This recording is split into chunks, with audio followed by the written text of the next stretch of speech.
न सिर्फ इस्लाम के इतिहास में बल्कि दुनिया के इतिहास के मशहूर तरीन फ़ातहीन व हुक्मरानों में से एक हैं।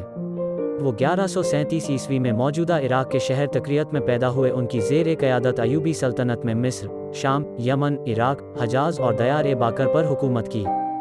सलाहुद्दीन अयूबी की बहादुरी, जुरत, हुस्न खल्क, सखावत और बर्बरी के बाज़ न सिर्फ मुसलमान बल्कि ईसाई भी इज्जत की निगाह से देखते हैं। सलाहुद्दीन अयूबी ने 2 अक्टूबर 1187 ईस्वी को यूरोप की संयुक्त फौज को इबरतनाक शिकस्त देकर बैतुल मुकद्दस को उनसे आज़ाद करवा लिया था। सुल्तान सलाहुद्दीन अयूबी नस्लन कुर्द थे और 1137 ईस्वी में तक़रियत कुर्दिस्तान के उस हिस्से में पैदा हुए जो अब इराक़ में शामिल है। शुरू में वो सुल्तान नूरुद्दीन जंगी के यहाँ एक फौजी अफसर थे। मिस्र को फतह करने वाली फौज में सुल्तान सलाहुद्दीन अयूबी भी मौजूद थे और उसके सिपहसालार शेर को सलाहुद्दीन अयूबी के चाचा थे।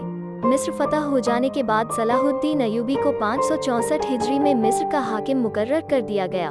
उस जमाने में 569 हिजरी में मिस्र का हाकिम मुकर्रर कर दिया गया। उस जमाने में 569 हिजरी में उन्होंने यमन भी फतह कर लिया था। नूरुद्दीन जंगी के इंतकाल के बाद सलाहुद्दीन अयूबी हुक्मरानी पर काबिज हुए। सुल्तान सलाहुद्दीन अयूबी अपने कारनामों में नूरुद्दीन जंगी पर भी बाजी ले गए। सलाहुद्दीन अयूबी दुनिया का पहला हुक्मरान था जिसने सबसे ज्यादा अस्पतालों और स्कूलों का निर्माण करवाया। उनके जरिए बनाए गए अस्पतालों में दुनिया के सबसे बेहतरीन डॉक्टर काम करते थे।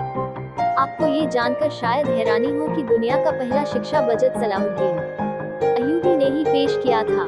उन्होंने छात्रों के रहने के लिए हॉस्टल और कैंटीन बनाने की जिस परंपरा की शुरुआत की उसे आज पूरी दुनिया में इस्तेमाल किया जाता है। सलाहुद्दीन अयूबी ने कभी जनता का पैसा खुद पर खर्च नहीं किया, यहाँ तक कि उन्होंने अपनी जिंदगी में कभी रेशमी कपड़े नहीं पहने। इतनी बड़ी सल्तनत का मालिक होने के बावजूद सुल्तान सलाहुद्दीन अयूबी ने अपनी पूरी जिंदगी एक टेंट में गुजार दी। बहुत कम लोग जानते हैं कि सलाहुद्दीन अयूबी हाफिज़े कुरान भी थे। उन्होंने मात्र 15 साल की उम्र में ही कुरान हिफ्ज़ कर लिया था। सलाहुद्दीन अयूबी तक़रीब में पैदा हुए थे। ये वही शहर था जहां बाद में सद्दाम हुसैन जैसा शेर पैदा हुआ। सलाहुद्दीन अयूबी को इस्लामी इतिहास का हीरो कहा जाता है।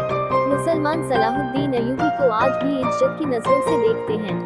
अगर वीडियो अच्छी लगी हो तो लाइक और सब्सक्राइब करना ना भूलें।